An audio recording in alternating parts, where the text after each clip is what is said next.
देख रहे हैं वीआईपी न्यूज। मैं हूं पद्मा कुलदीप। बढ़ते हैं खबरों की ओर। लगातार बढ़ रही महंगाई के बीच छत्तीसगढ़ में बिजली भी महंगी हो गई है। बुधवार को छत्तीसगढ़ राज्य विद्युत नियामक आयोग ने जन सुनवाई के बाद बिजली की दरों में बढ़ोतरी की घोषणा की गई है। नई दरों के मुताबिक घरेलू उपभोक्ताओं के लिए लगभग प्रति यूनिट 10 पैसे अधिक देना होगा। वहीं फैक्ट्री सहित अन्य उपभोक्ताओं के लिए 15 पैसे प्रति यूनिट की बढ़ोतरी हुई है।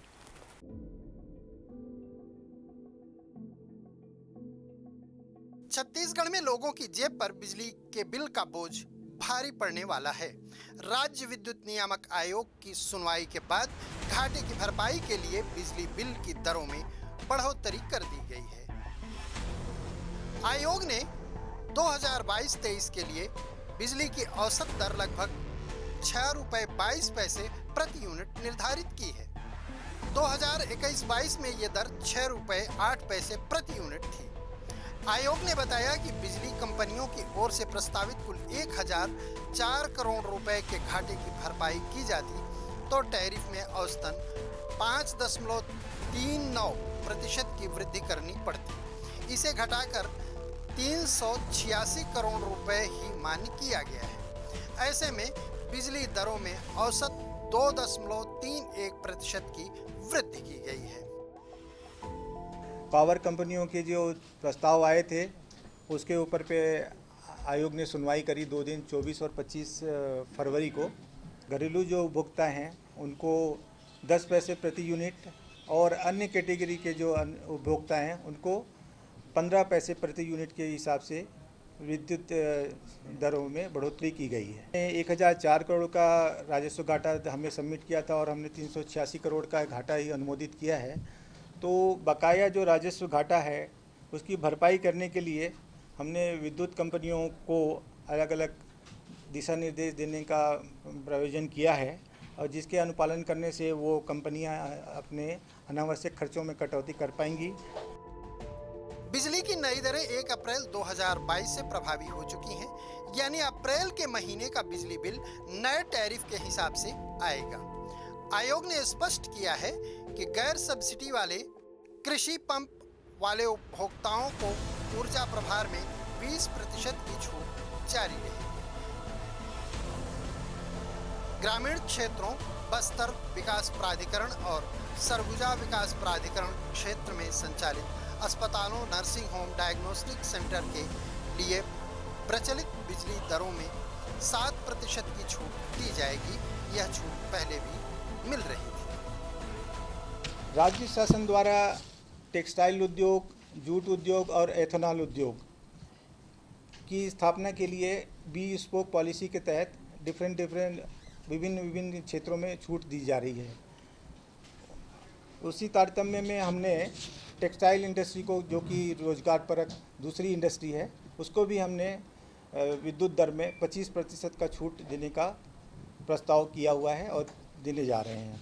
जूट इंडस्ट्री को भी हम बढ़ावा देना चाहते हैं, तो जूट इंडस्ट्री को भी, उद्योग को भी हमने 25% का छूट प्रस्तावित किया है और देने जा रहे हैं। पेट्रोल डीजल की कीमत में बढ़ोतरी पहले से ही मुसीबत बनी हुई है। इस बीच बिजली ने भी आम लोगों को झटका दे दिया है। कैमरामैन होरी साहू के साथ Chaman Prakash, care of VIP news, Raipur. CM Bhupesh Baghel ने प्रधानमंत्री नरेंद्र मोदी को पत्र लिखा है। मुख्यमंत्री भूपेश बघेल ने छत्तीसगढ़ के जिलों के विकास के प्रचलित मापदंडों में सांस्कृतिक उत्थान के तत्वों को भी शामिल किए जाने का सुझाव दिया है।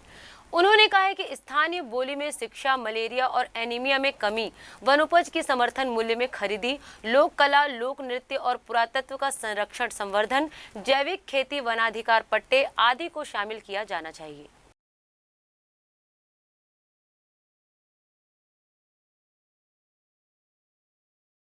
जी हाँ, विकास के लिए वही तो मुश्किल है। वही बस्तर के 7 ज़िले हैं, आदिवासी क्षेत्र है, वहीं नक्सल है और हमको वहाँ तेज़ी से विकास काम करना है, क्योंकि नक्सली जैसे जैसे पीछे हटते जा रहे हैं उन गाँव में, उस क्षेत्र में हमको तेज़ी से सारी सुविधा, जो मूलभूत सुविधा है, उसे हम लोग उपलब्ध कराएं। इसलिए मैंने पत्र लिखा है। सूरजपुर में प्रदेश के मुख्यमंत्री भूपेश बघेल दौरे पर रहे, जहां माता कर्मा जयंती के अवसर पर साहू समाज द्वारा आयोजित माता कर्मा महोत्सव कार्यक्रम में शिरकत किए, जहां माता कर्मा की पूजा कर मुख्यमंत्री ने प्रदेश की खुशहाली की कामना की। साथ ही साहू समाज के कार्यक्रम में जिले वासियों को संबोधित भी किया और प्रदेश सरकार की उपलब्धियों को भी गिनाया। वहीं मीडिया से चर्चा करते हुए प्रदेशवासियों को माता कर्मा जयंती की शुभकामनाएं दिए। वहीं खैरागढ़ उपचुनाव में कांग्रेस की जीत का दावा किए।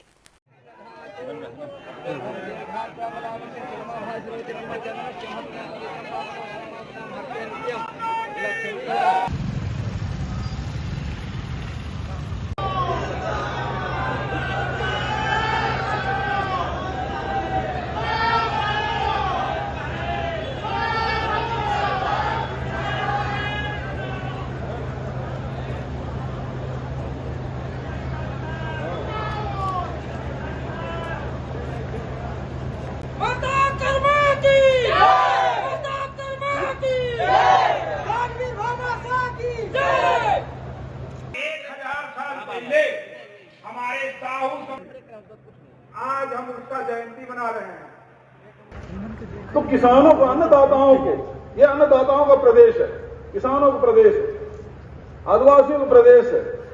और इसीलिए आदिवासियों के 7 प्रकार के लघु उपज खरीदी करते थे, आज 65 प्रकार के लघु उपज खरीदते हैं, उसका वैल्यू एडिशन भी कर रहे हैं। पूरे देश में देश का 74% लघु उपज केवल छत्तीसगढ़ में खरीदा जाता है। उससे पैसा हमारे तेंदुपत्ता 4000 प्रति मानक बोरा के दर से, मध्य प्रदेश में 2500 है, हमारे यहाँ 4000 प्रति मानक बोरा से। तो उन आदिवासियों की जेब में पैसा पहुंचाने का काम, गौ माता की जय तो बोलते हैं, सेवा करने का काम कोई नहीं करता। छत्तीसगढ़ सरकार 8,000 साढ़े 8,000 गौठान बना चुके हैं और उसके माध्यम से गोबर खरीदी भी काम हो रहा है। 2 रुपए किलो के हिसाब से हम खरीद रहे हैं। आज तक 65 लाख क्विंटल हम गोबर खरीदे, 130 करोड़ रुपए उनके खाते में पहुंच चुका है। कोरिया में छत्तीसगढ़ शासन के पूर्व कैबिनेट मंत्री भैयालाल राजवाड़े के इकलौते पुत्र की 13वीं में छत्तीसगढ़ प्रदेश के मुख्यमंत्री भूपेश बघेल और पूर्व मुख्यमंत्री रमन सिंह शामिल हुए। जगह दीजिए ना, थोड़ा पीछे हो जाइए। पीछे हो जाओ, पीछे।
परिवार के सदस्य के हिसाब से बेलाल के साथ और उसके परिवार के साथ बहुत ही सरल स्वभाव का, मिलनसार स्वभाव का, बहुत जल्दी मिलने वाला और बहुत बड़ी त्रासदी हुई है।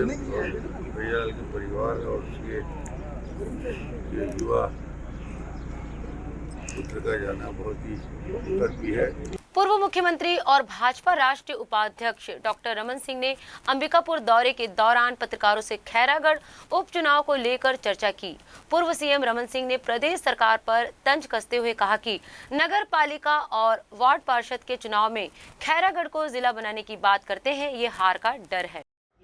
इस पे कार्रवाई करना है तो इनकम टैक्स करना है कि मेरी डिपार्टमेंट के सामने रख सकते हैं और हर चुनाव में रखते हैं।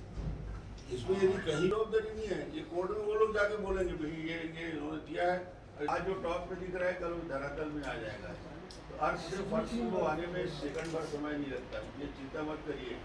आपके झगड़े में सरगुजा को वृष्टि छाया एरिया में आ गया है और वृष्टि छाया में ये आ गया है ये आपस के गुटबाजी में और जिस प्रकार का तालमेल का अभाव दिख रहा है, जब पूरे के पूरे विभाग को उपेक्षित कर दिया गया, मंत्री को उपेक्षित कर दिया गया और उसका बदला सरगुजा संभाग से भी लिया जा रहा है, ये उचित नहीं है। आप लड़ो जितना लड़ना है, हमारी तरफ से लड़ना चाहिए, मगर सरगुजा के लोगों के प्रति अन्याय नहीं होना चाहिए।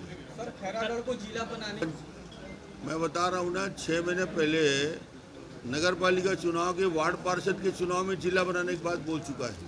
ये तो हर जगह जाके कुछ ना कुछ घोषणा करता रहता है और इन्हें हार का इतना बड़ा डर कि उसको घबराहट में जिला, तहसील, महाविद्यालय न जाने क्या क्या घोषणा कर रहे हैं। तो ये हार का डर है जो बुलवा रहा है।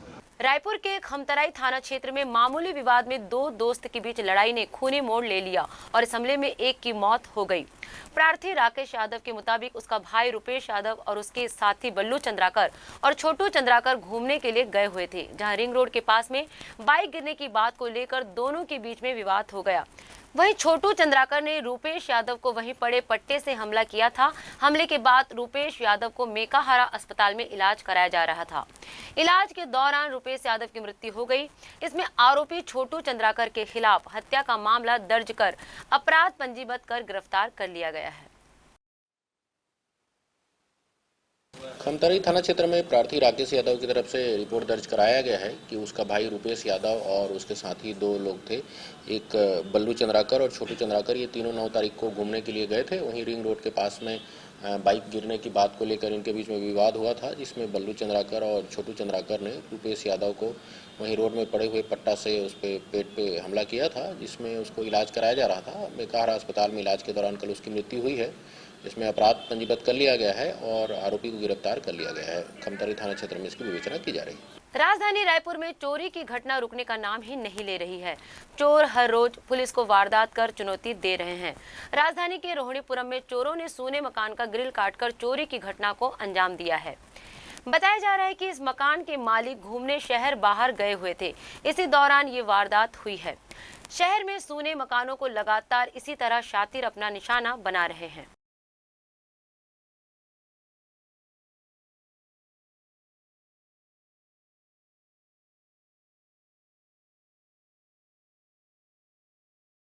रोहिणीपुरम में मिस्टर प्रताप राय चौधरी रहते हैं, जो रिटायर हो चुके हैं। ये सपरिवार शिमला घूमने गए थे। अज्ञात चोरों द्वारा खिड़की की ग्रिल को काटकर घर के अंदर प्रवेश कर अलमारी तोड़ी है और कुछ सोने के जेवरात थे जो भी पूरी तरह बता नहीं पाए हैं, और गैस सिलेंडर था, इसको चोरी करके ले गए हैं। हाँ, चूंकि सिलेंडर वगैरह ले गए हैं तो ऐसा लग रहा है कि लोकल कोई चोर गिरोह है। कोरिया जिले के वनांचल क्षेत्र जनकपुर की एक छात्रा के साथ दुष्कर्म का मामला सामने आया है। आरोपी मध्य प्रदेश के राजेंद्र ग्राम का रहने वाला है। पीड़िता 8वीं कक्षा में पढ़ने वाली एक नाबालिग छात्रा है, जिसे राजेंद्र ग्राम के रहने वाले एक 26 वर्षीय युवक ने बहला फुसलाकर उसके साथ दुष्कर्म किया। पीड़िता की शिकायत पर पुलिस ने आरोपी को गिरफ्तार कर लिया है। थाना जनकपुर क्षेत्र से प्रार्थी संतोष कुमार यादव ने दिनांक 10/4/2022 को थाना उपस्थित आकर रिपोर्ट किया कि उसकी नाबालिग बच्ची को कोई अज्ञात व्यक्ति दिनांक 9/4/2022 को कक्षा 8वीं परीक्षा देने गई थी, तो उसको बहला फुसला भगा कर ले गया। पता चलने पर उसकी कोई पता नहीं चलने पर रिपोर्ट पर अपराध क्रमांक 48/2022 धारा 363 के तहत ताहीन के तहत अपराध पंजीबद्ध कर विवेचना में लिया गया था कि विवेचना के दौरान पता चलने पर नाबालिग पीड़िता को आरोपी चंद्रभान सिंह से दस्तावेज दिनांक 12/4/2022 को किया गया एवं पीड़िता तथा उसके कथन पर से धारा 366, 376 ताहीन एवं 465 को एक जोड़ी गई एवं विवेचना पर अपराध सबूत पाए जाने पर आरोपी चंद्रभान सिंह को गिरफ्तार किया गया। कवर्धा के राजीव गांधी पार्क में महंगाई भत्ता संघर्ष मोर्चा के बैनर तले 32 विभाग के कर्मचारी एक साथ 11 अप्रैल से 13 अप्रैल तक 2 सूत्री मांग को लेकर 3 दिवसीय हड़ताल पर बैठे हुए हैं। कर्मचारियों का कहना है कि उनको 17% महंगाई भत्ता दिया जा रहा है, जबकि अन्य राज्यों में नियमानुसार 34% महंगाई भत्ता दिया जा रहा है।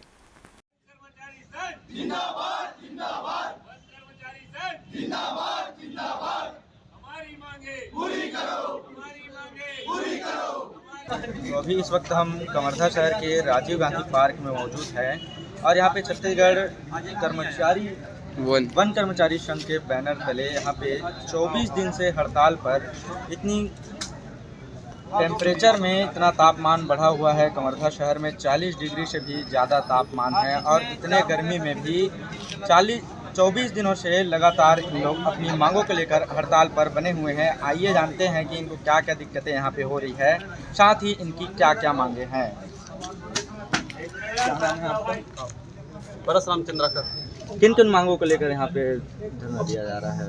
वन कर्मचारियों की 12 सूत्री मांगों को लेकर हम धरने पर बैठे हैं। मुख्य रूप से वर्ष 2003 में वनरक्षक के पद पर भर्ती हुए कर्मचारियों की समस्या है, जिसमें शासन ने 3050 को उनको भर्ती किया और 2750 में गणना कर उनको कम वेतन भुगतान किया।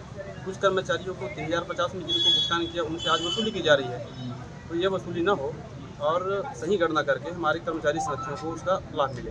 दूसरा, ग्रेड पे संबंधी हमारी मांगे हैं। हमने इसमें वन रक्षक के लिए 2400, वन पाल के लिए 2800, उप वन क्षेत्रपाल के लिए 4200 और वन क्षेत्रपाल के लिए 4800 रुपये का ग्रेड पे मांग किया। ऐसे ही 2400 घंटे और बिना छुट्टी के काम करने की ड्यूटी के कारण पुलिस विभाग वहाँ की हमारा ड्यूटी है, हमने 1 माह के अतिरिक्त वेतन का मांग किया हुआ है। साथ ही महाराष्ट्र सरकार की तरफ 5000 रुपये पौष्टिक आहार भत्ता एवं वर्दी भत्ता की मांग भी हमारे इसमें शामिल है। ऐसे ही भृत्य और वन चौकीदार हैं जो विभाग में लगातार कार्यरत हैं, उनको वन रक्षक और सहायक ग्रेड 3 के पद पर समायोजित करने के लिए मांग है। दैनिक वेतनभोगी कर्मचारियों की समस्या है, वर्षों से काम कर रहे हैं, उनको रेगुलर करने के लिए भी हमारा मांग है।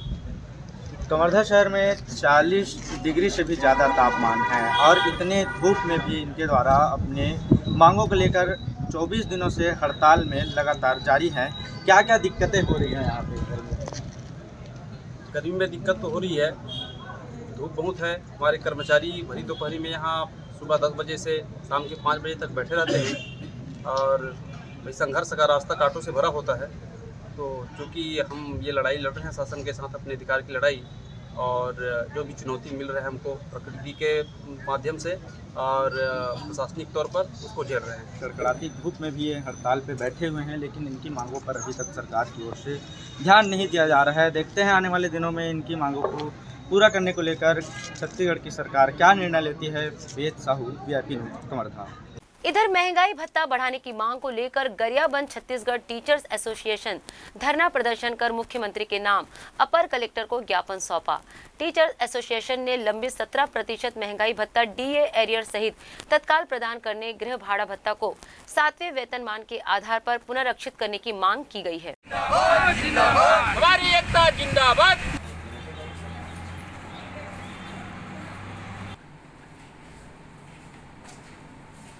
आज पूरे छत्तीसगढ़ में छत्तीसगढ़ महंगाई भत्ता मोर्चा संघर्ष मोर्चा के आह्वान पर 11 तारीख 11, 12 और 13 को जिला मुख्यालय में धरना प्रदर्शन करके महंगाई भत्ता की मांग को लेकर के हम धरना प्रदर्शन पर बैठे हुए हैं। केंद्र सरकार के द्वारा 34% महंगाई भत्ता दिया जा रहा है, जबकि छत्तीसगढ़ सरकार द्वारा 17% की महंगाई भत्ता दिया जा रहा है और हमारे जो 17% की महंगाई भत्ता है शेष है, उसको हम मांग को लेकर आज धरना प्रदर्शन में बैठे हुए हैं। और 7वें वेतनमान के जो आधार पर गृह भाड़ा का निर्धारण करके हमको गृह भाड़ा का लाभ दिया जाना चाहिए, वो आज पर्यंत तक हमको प्राप्त नहीं हो रहा है। तो आज हम 1 दिवसीय धरना प्रदर्शन पर जिला मुख्यालय पर बैठे हुए हैं। महंगाई भत्ता संघर्ष मोर्चा के बैनर तले आज जिला स्तरीय 2 बिंदुओं पर हमारा मांग हेतु धरना प्रदर्शन गांधी मैदान में किया जा रहा है। और 2 बिंदु यह कि पहला, हमारा जो केंद्रीय कर्मचारी के समान जो 17% का महंगाई भत्ता DA पेंडिंग है, उसको सरकार तत्काल माने। दूसरा यह कि गृह भाड़ा को 7वें वेतनमान जो गृह भाड़ा देती है, उसमें 7वें वेतनमान निरीक्षण करके हमें वो गिरी भाड़ा दे। ये हमारी 2 बिंदुओं पर मांग है। यदि सरकार इस मांग को तत्काल नहीं मानती है, शीघ्र नहीं मानती है, तो हम एक बड़े आंदोलन की ओर अग्रसर हो रहे हैं। आइए लेते हैं एक छोटा सा ब्रेक। छत्तीसगढ़ कटोरा धान का, कला के संधान का, संस्कृति धर्म की शान का, साहित्य के मान का, प्रगति के अभिमान का छत्तीसगढ़। देखिए खबरें वीआईपी न्यूज पर। ब्रेक के बाद एक बार फिर आप सभी का स्वागत है। रायपुर शहर को प्लास्टिक मुक्त बनाने के लिए नगर निगम के द्वारा खास पहल की जा रही है। दरअसल शहर के शास्त्री बाजार में एक काउंटर खोला गया है। यहाँ प्लास्टिक की कैरी बैग जमा करने पर नाश्ता दिया जाता है। देखिए ये खास रिपोर्ट।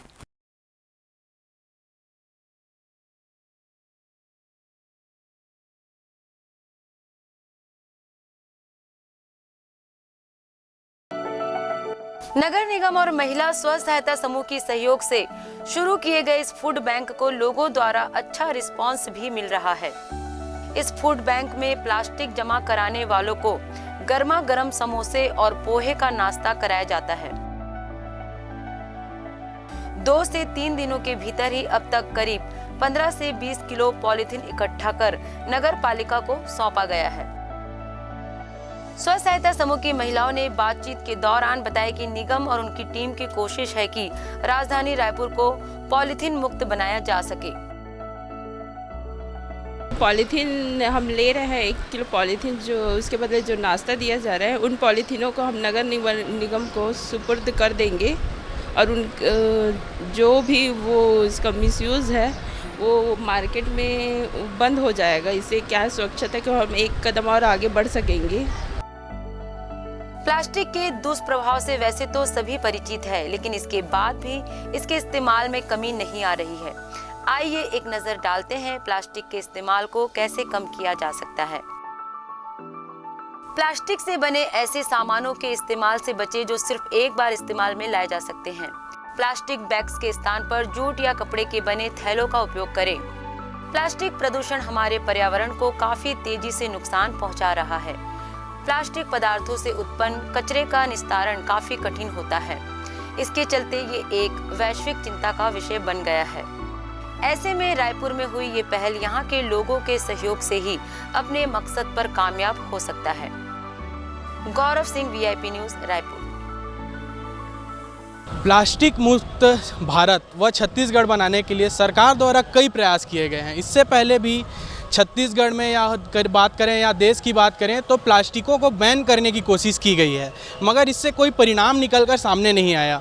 वहीं रायपुर में शास्त्री मार्केट जो एक सब्जी मार्केट है, आप देख सकते हैं जिस तरह यहाँ सब्जी मार्केट है, यहाँ रायपुर नगर पालिका और महिला स्व सहायता समूह द्वारा एक अनोखा पहल चालू किया गया है, जहां 1 किलो यूज्ड प्लास्टिक के बदले आपको 1 प्लेट नाश्ता दिया जाएगा। यह नगर निगम द्वारा बहुत अच्छा प्रयास है, जिससे यूज्ड प्लास्टिकों को यूज़ करने व डिस्पोज करने के लिए एक बहुत अच्छा प्रयास किया जा रहा है। जहां आप देख सकते हैं जैसे यहाँ प्लास्टिक, महिलाएं यहाँ प्लास्टिक दे रही हैं। आइए उनसे सीधे बात करते हैं।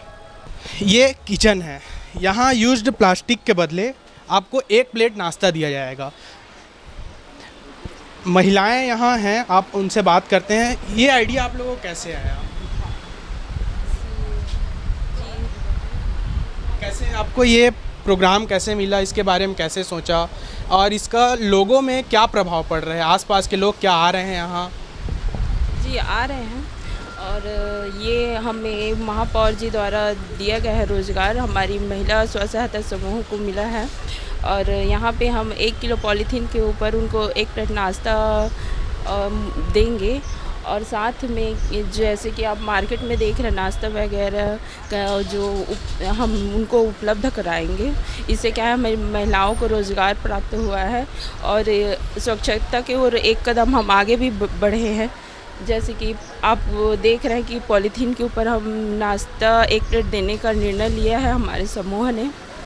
सरगुजा कलेक्टर संजीव कुमार झा लगातार दौरे कर जिले में गौठानों की स्थिति का जायजा ले रहे हैं।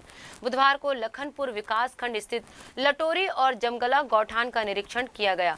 कलेक्टर पिछले 3 दिनों में 7 गौठानों का निरीक्षण कर चुके हैं। लटोरी गौठान पहुंचकर गौठान में चल रहे आजीविका मिशन अंतर्गत के कार्यों की समीक्षा के साथ ही गौठान में कार्य करने वाले स्वयं सहायता समूह की महिलाओं से बात भी की। अब 160 क्विंटल बचे हैं जी, और भी कम थोड़ा सा ही सब में सीमेंट की। अच्छा, जैसे अभी इसको बना के खत्म कर लिए हैं, कुछ बचा है अपना भी रखते हैं। 100 लोगों को इसमें नेट सूद कमाई 50 रुपये होता है। इसको नीरज इसको हम रुमाल के रूप में मुंह पोछेंगे तो नहीं होगा। रायगढ़ जिले के नगर सैनिकों और अग्निशमन विभाग द्वारा फायर सेफ्टी सप्ताह मनाया जा रहा है। इसी कड़ी में आज नटवर स्कूल के बच्चों को आग से बचाने के उपायों के बारे में जानकारी दी गई, जिसमें विभाग के कर्मचारियों ने किस प्रकार से आग लगने पर काबू पाना है और अपनी सेफ्टी कैसे करनी है बताया गया। अगर कभी घर के सिलेंडर में आग लग जाती है तो उसे भी किस प्रकार से काबू करना है, इस बात की जानकारी दी गई। बच्चों ने भी मन लगाकर फायर सेफ्टी के बारे में जाना। गीला कपड़ा करके पानी में भिगा के इसको ढक देना है, क्या इससे ऑक्सीजन कट ऑफ हो जाएगा, ऑटोमेटिक आग बंद जाएगा। स्प्रे करके स्प्रे करो, स्प्रे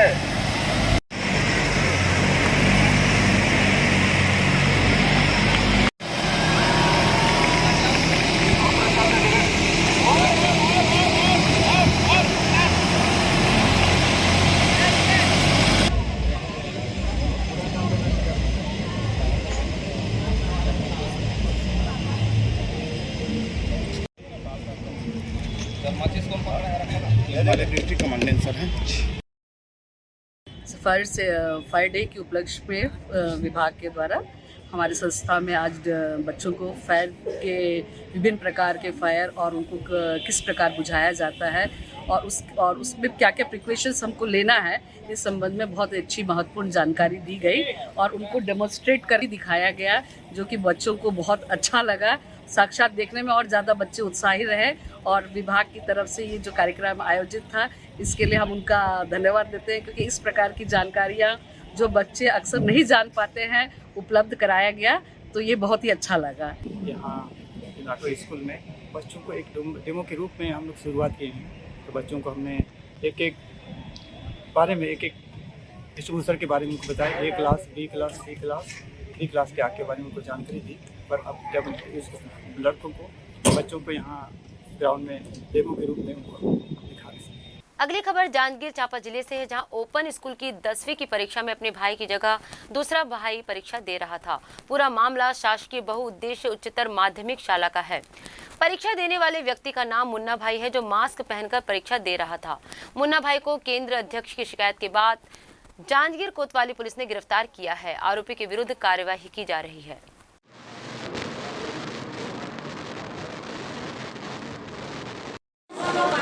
सुनो, अभी आप लोग जाओ उनके साथ, ये अपना पुलिस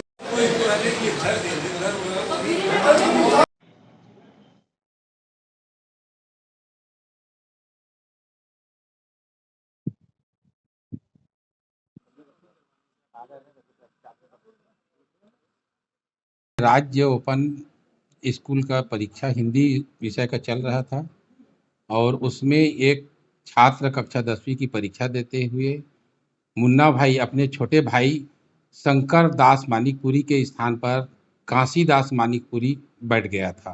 तो फोटो मिलान किए, तब उनके मास्क को निकलवाए और साथ देखे तो वो छात्र वही नहीं था। वो शंकर दास मानिकपुरी नहीं था, वो काशी दास मानिकपुरी था। अंततः उस बच्चे ने अपने मुंह में भी कबूल किया और लिख कर भी कथन भी दिया कि मेरे भाई बीमार है, इसलिए मैं परीक्षा देने आया हूँ। इस बुलेटिन में फिलहाल इतना ही। देखते रहिए VIP न्यूज़। नमस्कार।